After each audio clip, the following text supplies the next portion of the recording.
Hello friends, welcome to Himalaya education scope. Friends, आज हम यहाँ पे अध्ययन करेंगे करंट अफेयर्स का।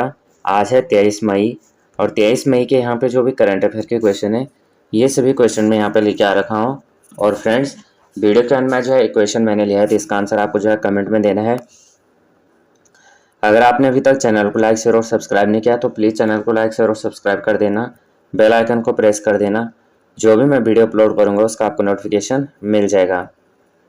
आज का यहाँ पे जो है पहला क्वेश्चन है, अंतर्राष्ट्रीय जैविक विविधता दिवस कब मनाया जाता है? ये मनाया जाता है 22 मई को।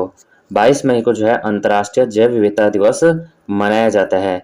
तो ये दिवस जो है संयुक्त राष्ट्र ने जैव विविधता के मुद्दों के बारे में समझ और जागरूकता बढ़ाने के लिए 22 मई को अंतर्राष्ट्रीय जैविक विविधता दिवस IDB घोषित किया है। 1993 के अंत में संयुक्त राष्ट्र महासभा की दूसरी समिति द्वारा पहली बार बनाए जाने पर 29 दिसंबर जैविक विविधता सम्मेलन के लागू होने की तारीख को जैव विविधता के लिए अंतर्राष्ट्रीय नामित किया गया था।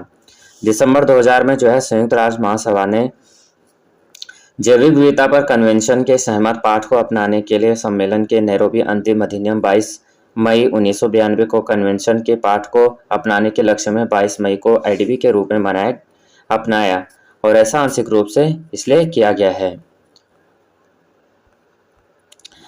यहाँ पे जो है अन्य दिवस देख लेते हैं। तो सबसे पहले है 1 मई को अंतर्राष्ट्रीय श्रम दिवस, 2 मई को विश्व टूना दिवस, 3 मई को विश्व प्रेस स्वतंत्रता दिवस और अंतर्राष्ट्रीय तेंदुआ दिवस, 4 मई को अंतर्राष्ट्रीय अग्निशमन दिवस और कोयला खनिक दिवस, 5 मई को विश्व हंसी दिवस और विश्व पुर्तगाली भाषा दिवस, 7 मई को विश्व अस्थमा दिवस और 8 मई को विश्व रेड क्रॉस डे और क्रिसेंट दिवस और विश्व थैलेसीमिया दिवस। 10 मई को जो है वर्ल्ड ल्यूपस डे और अंतर्राष्ट्रीय ऑर्गेनिया दिवस मनाया जाता है। उसके बाद 11 मई तो राष्ट्रीय प्रौद्योगिकी दिवस और विश्व प्रवासी दिवस पक्षी दिवस मनाया जाता है।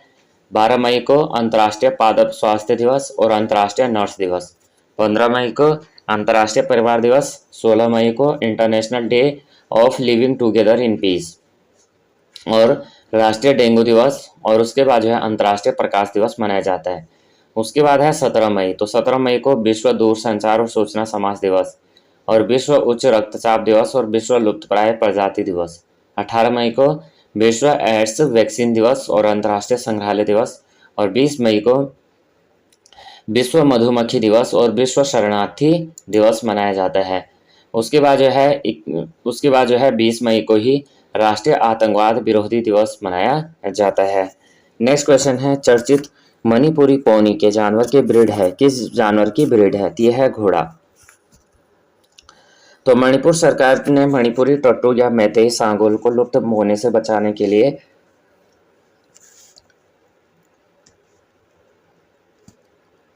विभिन्न संगठनों के साथ जो है हाथ मिला है। मणिपुरी पोनी या मैतेई सांगोल एक प्रसिद्ध घोड़े की ब्रीड है। इसका उपयोग युद्ध और पोलों के लिए किया जाता है।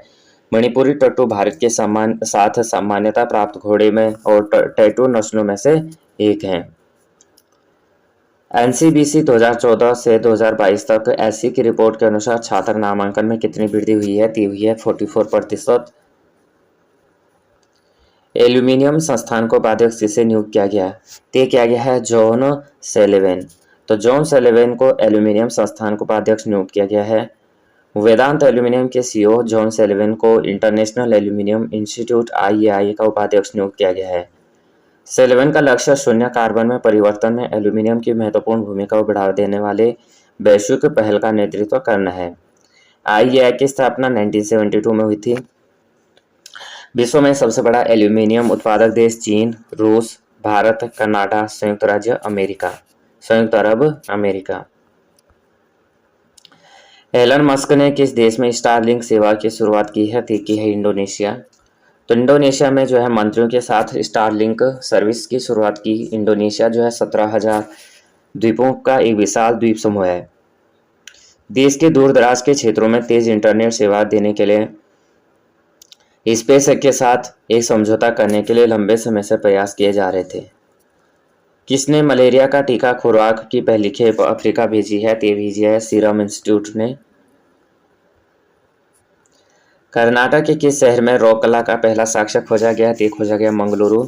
तो मंगलुरु शहर में बोलूर पन्ने कोटेडा बब्बू स्वामी मंदिर के पास पुरातत्वविदों को रॉक आर्ट का साक्ष्य मिला है। इस रॉक आर्ट में मानव पैरों के निशान हैं जो मंदिर के पास एक प्राकृतिक पत्थर की शिला पर पाए गए हैं। ये पैरों के निशान जो है पहली या दूसरी शताब्दी ईस्वी में बनाए गए होंगे और यह खोज जो है बब्बू स्वामी के इतिहास को फिर से बनाने के प्रयास पर का हिस्सा है। बोलूर में बब्बू स्वामी मंदिर के पास खोजी गई रॉक आर्ट का कोई सापेक्ष साक्ष्य नहीं है। रॉक आर्ट से तात्पर्य पेंटिंग और रॉक पेंटिंग से है जो अशिक्षित समाजों के निर्विवाद संज्ञानात्मक साक्ष्य थे। चर्चित पिग बुचरिंग स्कीम किससे संबंधित है? यह है वित्तीय धोखाधड़ी। तो पिग बुचरिंग इसमें जो है $73 मिलियन की धोखाधड़ी के आरोप में चीनी नागरिकों को गिरफ्तार किया गया।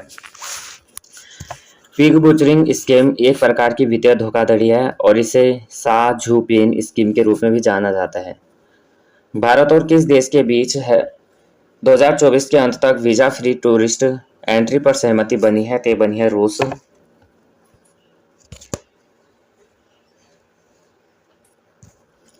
पर्यटन संबंधों को और मजबूत करने के लिए और दोनों देशों को एक दूसरे के नागरिकों को वीजा फ्री टूरिस्ट एंट्री को सहमत हुए हैं।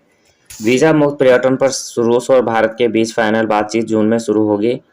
रूस और चीन के बीच जो है वीजा फ्री टूरिस्ट की शुरुआत 1 अगस्त 2016 को हुई थी। रूस है तो राजधानी मॉस्को है, राष्ट्रपति यहाँ पे व्लादिमीर पुतिन है, प्रधानमंत्री मिखाइल मिशुस्तिन है और मुद्रा यहाँ के रूबल, रूसी संसद यहाँ पे ड्यूमा है। मासिक धर्म महोत्सव कितने देश में मनाया जा रहा है? तो मनाया जा रहा है 11 देशों में। इसका महोत्सव का कार्यक्रम भारत के 15 राज्यों में होगा। इसमें 33 संगठन शामिल होंगे। 21 मई से 11 देश में मनाया जाएगा और इस बार इस महोत्सव का 8वां संस्करण है। वर्ष 2024 में यह 11 देश में मनाया जाएगा। इंटरनेशनल कोर्ट ऑफ जस्टिस में गंज में युद्ध को लेकर बेंजामिन नेतन्याहू की गिरफ्तारी वारंट की मांग की गई है। इंटरनेशनल कोर्ट ऑफ जस्टिस का मुख्यालय कहाँ है? ये है नीदरलैंड। नीदरलैंड की स्थापना 1946 में, मुख्यालय नीदरलैंड है। अध्यक्ष यहाँ पे न्यायाधीश नवाब सलाम है। भारत की एकता अभियान ने विश्व पैरा एथलेटिक्स चैंपियनशिप 2024 में कौन सा पदक जीता है? जीता है स्वर्ण पदक। तो भारत की एकता अभियान ने विश्व पैरा एथलेटिक्स चैंपियनशिप में महिलाओं के 51 किलो थ्रो प्रतियोगिता में सीजन के सर्वश्रेष्ठ 20.12 मीटर के साथ स्वर्ण पदक हासिल किया है। अन्य देख लेते हैं तो दीप्ति जीवन जी ने जो है दौड़ में जो है स्वर्ण पदक जीता। योगेश कथुनिया ने डिस्कस थ्रो रजत पदक और निषाद कुमार ने हाई जंप रजत पदक और प्रीति पाल दौड़क कांस्य पदक जीता है।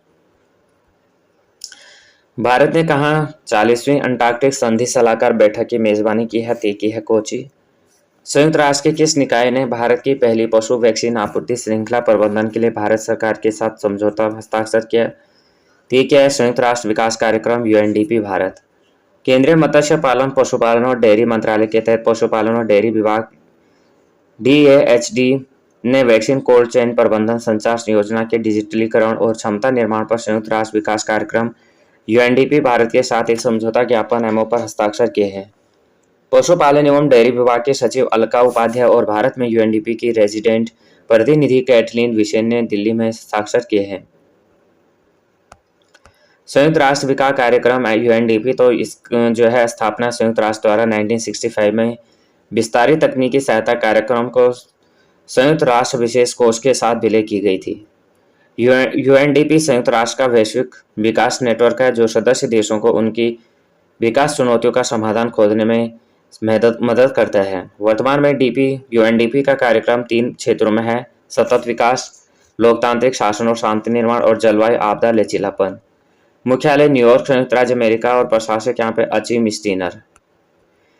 नेक्स्ट क्वेश्चन है, किसने एमिलिया रोमाग्ना ग्रैंड प्री 2024 जीता है? तो जीता है मैक्स वर्स्टेपन ने। किसने फलों को पकाने के लिए कैल्शियम कार्बाइड के इस्तेमाल के खिलाफ चेतावनी जारी की है? तो ये है FSSAI। तो फूड सेफ्टी और standard authority of India FSSAI ने आम और दूसरे फलों के कैल्शियम कार्बाइड का इस्तेमाल करने वाले फल व्यापारियों और फूड बिजनेस ऑपरेटर के लिए चेतावनी जारी की है। महिंद्रा फाइनेंस ने किसे जो है नियुक्त किया है? तो महेश राजारमन को। तो महिंद्रा फाइनेंस ने राजारमन को CRO नियुक्त किया है। महिंद्रा फाइनेंस सर्विसेज ने 1 अगस्त 2024 से महेश राजारमन को मुख्य जोखिम अधिकारी सीआरओ नियुक्त किया है। मल्लिका मित्तल ने सीआरओ के पद से अपना इस्तीफा दे दिया है, जो 17 मई से प्रभावी होगा और 16 नवंबर 2024 को कर्मचारी नहीं रहेगी। Mahindra and Mahindra financial services एक भारतीय ग्रामीण गैर बैंकिंग वित्तीय कंपनी है। मुख्यालय यहाँ पे मुंबई है और अध्यक्ष यहाँ पे रमेश अय्यर हैं।